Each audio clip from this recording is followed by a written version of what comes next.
Hi, I'm Tim Roble, and welcome to another episode of Adventure Athlete. I am so stoked right now. I've just built the most incredible, unique bike that I've ever owned. I think I'm up to 72 motorcycles that I've had. But this is the Husqvarna 701 with the Aurora Rally kit on it.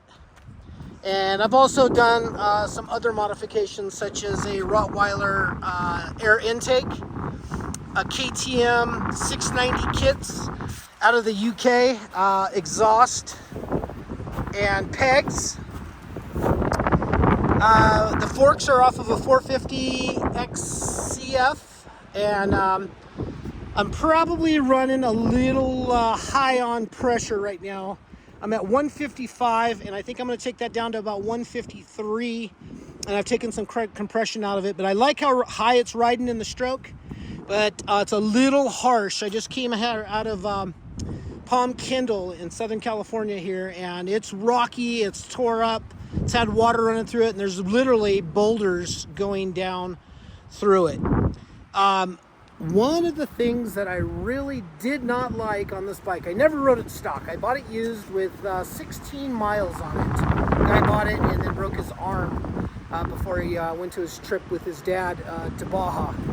But riding it for the first test ride, just sorting things out, I did have a fuel leak. I had one of the O-rings on the quick disconnects that was leaking. Took care of that. But holy crap, traction control in ABS is probably one of the most dangerous things you can put on an riding off-road motorcycle. I about killed myself.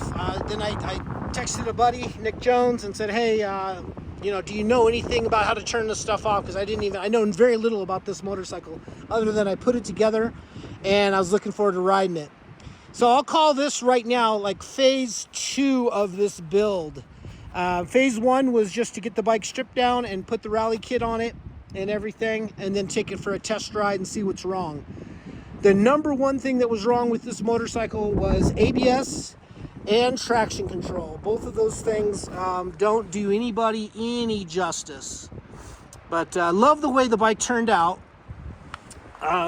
Pro tip, and I found this on another video. If you put a little nut in between the sensor here, and I think that was one that came with the pack that came with this bike, but you can use any nut to space it out, and that turns off traction control and that turns off ABS.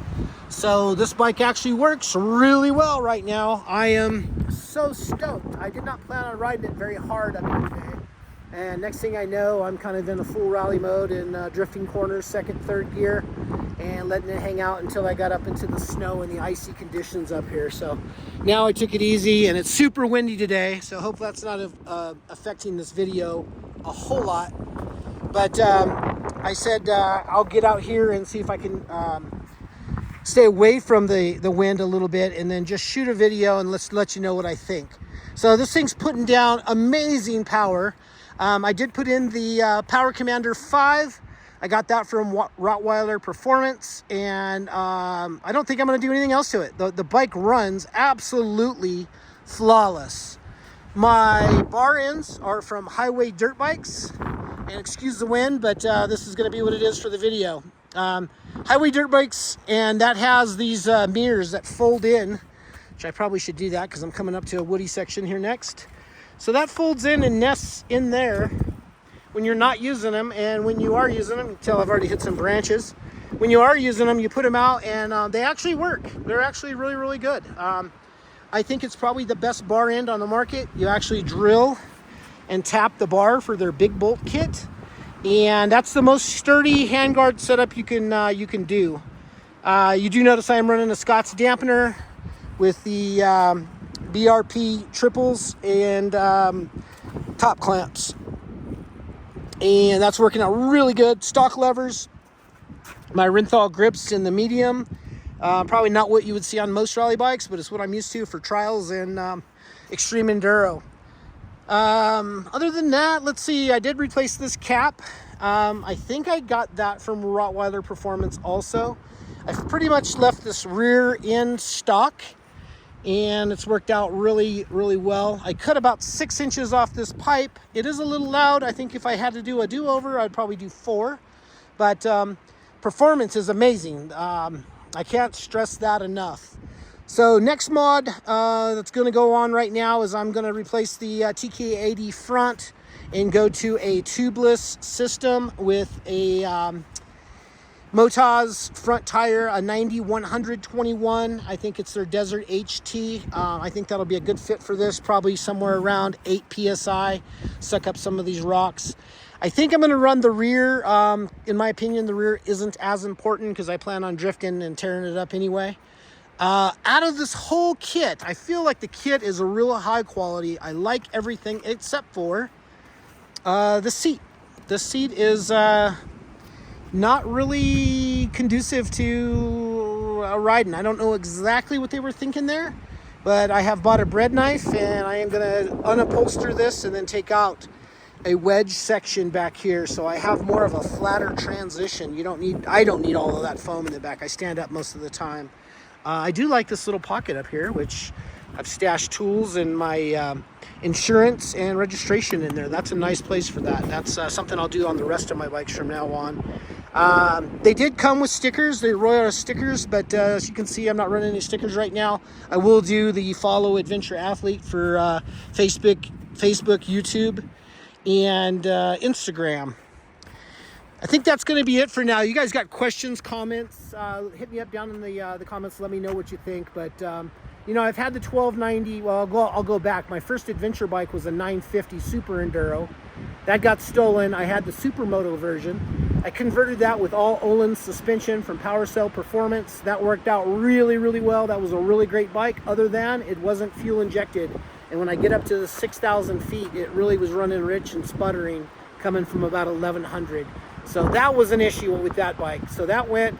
I bought a 1290 to commute back and forth to see my dad, and that was just a big bike, and for how I like to ride, which this is my normal training ride, that bike's just too big. I think I did this ride one time on it. I'm like, yeah, not really what it's set up for. Had an opportunity to, somebody backed out of a 890 Rally, bought that. I really like the Rally, but this bike is replacing the Rally. It's just about 120 pounds heavier and not really what I'm looking to do. So the Rally is up for sale, $30K. I got about 32,000 in it. Wonderful motorcycle, and it's got like 256 miles on it. So if you're interested, let me know. But just kind of giving you my little history with all of my bigger adventure motorcycles. This one goes down the highway at 80, no problem. And then in the rocks and everything, it feels kind of like a Torquay 450. Super thankful on that. Another thing I think that I've mentioned on one of my other videos is these foot pegs are 1 inch lower, and they're actually a work of art.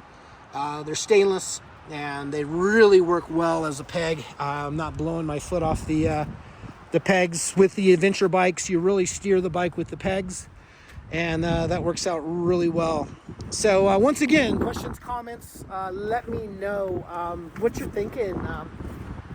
I think for the money that you spend, this is the best all around. I call this my adventure rally bike. I'll use this as a training bike to stay in shape, and I'll also use this to probably ride an actual rally, and of course some back road discovery route stuff, BDRs I want to do, and camp off the bike. So we'll see how that goes. I think I'm going to have about a 320 mile range.